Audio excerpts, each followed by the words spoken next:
Antivenom নিয়ে আমরা অনেক কোশ্চেন আমরা বিগত দিনে তুলেছি। প্রত্যেক রেস্কিউয়াররাই আমরা কিন্তু আওয়াজ তুলি যে যেখান থেকে আমরা কাজ করছি। কারণ আমাদের কাছে কোনো সেই অর্থে তো আমরা গবেষক তো নই আমরা। আমরা গ্রাউন্ড লেভেলে কাজ করছি অ্যাজ এ রেস্কিউয়ার। তো সেই জায়গা থেকে আমরা প্রচুর ইনসিডেন্টের সাক্ষী হই, প্রচুর হ্যাঁ, অনেক খবর ঘটনা আমাদের দেখতে কাছে পাও। আসে। তো সেই জায়গা থেকে আমরা যেটা দেখছি দিদি, রাসেলস ভাইপারের ক্ষেত্রে এই যে অ্যান্টিভেনামটা আমাদের হসপিটালে, প্রত্যেকটা হসপিটালে রয়েছে, এই অ্যান্টিভেনামে ঠিকমতো কাজ হচ্ছে না। অ্যান্টিভেনাম দেওয়ার পরেও 50% কেস এক্সপায়ার করে যাচ্ছে, মারা বলছো যাচ্ছে, কি? এবং তারা সময়ে যাচ্ছে। এই লাস্ট যে ইনসিডেন্টটা নবদ্বীপের, জাস্ট হসপিটালের পিছনে ইনসিডেন্ট ঘটে, মানে বুঝতে পারছো তো, মানে তার সময় নেগলিজেন্সে নষ্ট সময় হয়নি, নষ্ট একটুও হয়নি, সময় নষ্ট হয়নি। একদমই নষ্ট হয়নি। সেই জায়গা থেকে যদি সেই পেশেন্টকে যদি সার্ভাইভ করানো না যায়, এর থেকে ব্যর্থতা আর মানে কি বলবে। তোমার কি মনে হচ্ছে, মানে কিছু স্টাডি করে দেখেছো এটা কেন হচ্ছে? যেটা আমরা আমাদের এক্সপিরিয়েন্স দিয়ে যেটা আমাদের মনে হয়েছে যে এখানে যে অ্যান্টিভেনামটা আমরা পাচ্ছি, হসপিটালে যে অ্যান্টিভেনামটা দেওয়া হচ্ছে, সেটা কিন্তু সব তৈরি হচ্ছে আমাদের সাউথ ইন্ডিয়াতে, তামিলনাড়ুতে তৈরি হয়। এবং শুধু আমাদের ইন্ডিয়া না, ইন্ডিয়ার বাইরেও বাংলাদেশ, মায়ানমার, শ্রীলঙ্কা, নেপাল, এছাড়াও আরও অন্যান্য কিছু দেশে আমাদের এই অ্যান্টিভেনামটাই যায়। এবং শুধুমাত্র এই তামিলনাড়ুর সাউথের যে অ্যান্টিভেনামটা তৈরি হচ্ছে, মানে ওই সাউথ থেকেই যে সমস্ত সাপের বিষ কালেক্ট করা হচ্ছে, তাদের অ্যান্টিভেনাম তৈরি হচ্ছে, সেই অ্যান্টিভেনাম কিন্তু এই গোটা বড় এই হোল রিজিয়নটে মানে চলে যাচ্ছে। সাপ্লাই করা হচ্ছে। কিন্তু ব্যাপারটা হচ্ছে যে রিজিয়ন ওয়াইজ একই প্রজাতির সাপের ভেনামের মধ্যে কিছু ডিফারেন্স চলে আসছে। মানে দেখা গেল সাউথে রাসেলস ভাইপার, তার বিষ নিয়ে ওখানে অ্যান্টিভেনামটা তৈরি হয়েছে।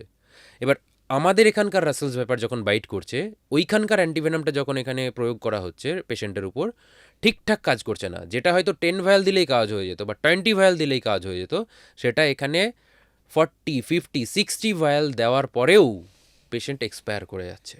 তোমার ক্ষেত্রেও তো হয়েছিল, তোমার হাতটা প্রায় বাদ যাওয়ার জোগাড় হ্যাঁ হ্যাঁ, হয়েছিল। অবস্থা খুবই খারাপ হয়ে গেছিল।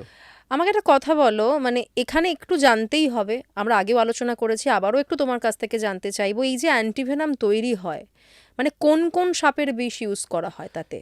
বিগ ফোর স্নেক বলা হয়। মানে ফর্মুলাটা এভাবেই তৈরি হয়েছে, দুটো মেনলি নিউরোটক্সিন এবং দুটো হিমোটক্সিন বিষধরযুক্ত সাপ কালেক্ট করা হয়। তার মধ্যে নিউরোটক্সিন সাপের মধ্যে রয়েছে তোমার স্পেকটিক্যাল কোবরা আর কমন ক্রেট, যেটাকে গোখরো সাপ বলা হয় এবং কালাত সাপ বলা হয়। আর ওদিকে হিমোটক্সিনের মধ্যে রয়েছে তোমার রাসেলস ভাইপার, যেটাকে তোমার চন্দ্রবোড়া বলা হয়। আর একটা রয়েছে সস্কেল্ড ভাইপার, যেটাকে বাংলা নাম খুব একটা আমি জানি না, কারণ হচ্ছে বাংলাতে ওই সাপটা নেই, ওয়েস্ট বেঙ্গলে নেই, সস্কেল্ড বলেই ওটা পরিচিত। এই চারটে সাপের বিষ কালেক্ট করা হয়, তাদের অ্যান্টিভেনাম তৈরি করা হয়। এবার ব্যাপারটা হচ্ছে যে আমি আজকে একটু বলার সুযোগ পেয়েছি বলে তোমার কাছে আমি বলছি দিদি, আহ, এই বিগ ফোর স্নেক যে কালেক্ট করা হয়, এই বিগ ফোরের বাইরেও কিন্তু আরও বিষধর সাপ রয়েছে। হ্যাঁ, আমি সেটাই ভাবছিলাম যে মাত্র 4টে সাপকে নিয়ে সেখান থেকে অ্যান্টিভেনাম তৈরি হচ্ছে, হ্যাঁ, কিন্তু আরও তো অনেক সাপ রয়েছে। আমি তোমাকে এক্সাম্পল হিসেবে দিচ্ছি যে এই যে যখন কোস্টাল এরিয়াগুলোতে মৎস্যজীবীরা মাছ ধরতে যায়, অনেক সময়ই কিন্তু কি হয় যে ওই তোমার সি স্নেক, কিছু সামুদ্রিক সাপ তাদের বাইট খেয়ে যায়। এবং সি স্নেকের মেন কম্পোনেন্ট হচ্ছে মায়োটক্সিন। আর আমাদের যে ওই যে বললাম যে অ্যান্টিভেনাম যেটা তৈরি হচ্ছে, ওটা সবই মেনলি নিউরোটক্সিন। হিমোটক্সিন এবং নিউরোটক্সিনের হ্যাঁ। উপর বেস করে তৈরি হচ্ছে। ওখানে মায়োটক্সিন নেই, মায়োটক্সিনকে ওই প্রোটিনটাকে প্রতিহত করার মতো কোনো কম্পোনেন্ট ওই অ্যান্টিভেনামের মধ্যে নেই। এর ফলে কী হচ্ছে, কোনো সি স্নেকে কামড়ানো পেশেন্ট যদি হসপিটালে পৌঁছেও যায় টাইম মতো, তাকে কিন্তু বাঁচানো সম্ভব হবে না ওই অ্যান্টিভেনামটা দিয়ে। ডক্টরদের কিচ্ছু করার নেই। কিচ্ছু করার নেই। কেরালের দিকে জঙ্গলের দিকে গেলেই তুমি গ্রিন পিড ভাইপার দেখতে পাবে, ওটা গাছেই থাকে, কিন্তু ওটাও কিন্তু ভাইপার, সবুজ রঙের হয়, পুরো বডিটা একদম সবুজ হয়, ওটাকে গ্রিন পিড ভাইপার বলা হয়। তো ওই গ্রিন পিড ভাইপার যদি বাইট করে, ওর মধ্যে হিমোটক্সিন রয়েছে, কিন্তু হিমোটক্সিন ছাড়াও আরও কিছু এক্সট্রা প্রোটিন রয়েছে, যে প্রোটিনগুলোকে প্রতিহত করার মতো কম্পোনেন্ট ওই অ্যান্টিভেনামের মধ্যে নেই। তাই গ্রিন পিড ভাইপারের বাইট যদি তুমি খেয়ে যাও, তাহলে সেই পেশেন্টকে যদি হসপিটালে নিয়ে যাওয়া হয় এবং তাহলেও এই বাঁচানো অ্যান্টিভেনাম যাবে যদি না। দেওয়া হয়, তাহলে কিন্তু বাঁচানো যাবে না। আমাদের এদিকে ব্যান্ডেড ক্রেট শাখামুটি একটা সাপ রয়েছে, হ্যাঁ, অবশ্যই, খুব সুন্দর দেখতে। দেখতে সুন্দর, কামড়ায়ও না চট করে, খুব জেন্টল স্নেক, চট করে কামড়ায় না, কিন্তু যদি কামড়ায় তাহলে কিন্তু ওর মধ্যে মেন কম্পোনেন্ট নিউরোটক্সিন, কিন্তু আরও কিছু এক্সট্রা প্রোটিন রয়েছে যে প্রোটিনগুলোকে প্রতিহত করার ক্ষমতা ওই অ্যান্টিভেনামের মধ্যে নেই।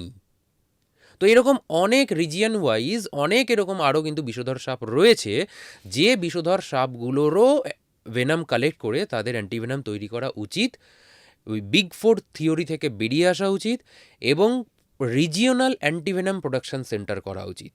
যেরকম ইস্টার্ন ইন্ডিয়ার জন্য একটা আলাদা একটা অ্যান্টিভেনাম প্রোডাকশন দরকার, সাউথ ইন্ডিয়ার জন্য, ওয়েস্টার্নের জন্য, নর্থ বেঙ্গল বা ভাগে নর্থ ভাগে ইন্ডিয়ার জন্য ভাগে ভাগে করতে বলছো প্রত্যেকটা তুমি। রিজিয়নে অ্যান্টিভেনাম প্রোডাকশন তৈরি করা উচিত। সেই রিজিয়নের যে সমস্ত বিষধর সাপগুলো পাওয়া যায় সেই তাদেরকে কালেক্ট করে তাদের বিষের অ্যান্টিভেনাম তৈরি করা উচিত। আমাদের রাজ্যেও তো শুরু হয়েছিল।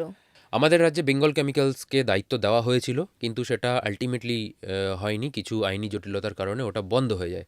তবে রিসেন্ট আমি একটা প্রতিবেদন করেছিলাম এই যে ছেলেটা নবদ্বীপের মারা গেল, সেক্ষেত্রে আমি আমার ভিডিওর মধ্যেই আমি এই বার্তাটা আবারও জানিয়েছিলাম, আমি সরকারের উদ্দেশ্যে বার্তা রেখেছিলাম যে both central government and state government এই বিষয়টা ভাবুক, কারণ শহরের মানুষকে সাপে কামড়ায় না, সাপে কামড়ায় কিন্তু গ্রামের মানুষকে। আর ম্যাক্সিমাম তাই। আর গ্রামের পোর্শনটাই হচ্ছে ম্যাক্সিমাম। গোটা ভারতবর্ষে শহর কটা আছে? সবই বেশিরভাগই হচ্ছে খুব গ্রাম, সত্যি। এবং গ্রামাঞ্চলের এটা একটা খুব জ্বলন্ত সমস্যা হয়ে উঠছে। আর রাসেলস ব্যাপার দিন দিন খুব বাড়ছে, চারিদিকে বাড়ছে। তো সেই জায়গা থেকে সাধারণ মানুষকে বাঁচার জন্য রিজিওনাল অ্যান্টিভেনাম প্রোডাকশন সেন্টার বানানো উচিত। এবং জাস্ট দুদিন আগেকার কথা বলছি দিদি, আমি একটা রিপোর্ট আমি একটা পেলাম, একটা আর্টিকেল আমার সামনে এলো, সম্ভবত হিন্দুস্তান টাইমস বা অন্য কিছু একটা হবে, যাই হোক, যে আমাদের রাজ্য সরকার নাকি আবার নতুন করে অ্যান্টিভেনাম এই রাজ্যে তৈরির চিন্তাভাবনা শুরু করেছে। এটা যদি সাকসেসফুল আলটিমেটলি যদি হয়, তাহলে অবশ্যই খুব ভালো হবে। খুব ভালো হবে। আমাদের এই ইস্টার্ন রিজিয়নের জন্য খুবই ভালো হবে, প্রচুর মানুষকে বাঁচানো সম্ভব হবে। হ্যাঁ, তুমি যেটা বলছো যে প্রত্যেকটা রিজিয়ন অনুযায়ী সাপের কোয়ালিটি চেঞ্জ হয়ে যাচ্ছে, বিষ আলাদা হয়ে যাচ্ছে, হ্যাঁ, হ্যাঁ। সেক্ষেত্রে তো অবশ্যই উচিত একটা থাকা। মিউটেশন হয়ে যায়, মানে সাপ একই, রাসেলস ভাইপার দেখো সাউথেও রয়েছে, এদিকেও রয়েছে।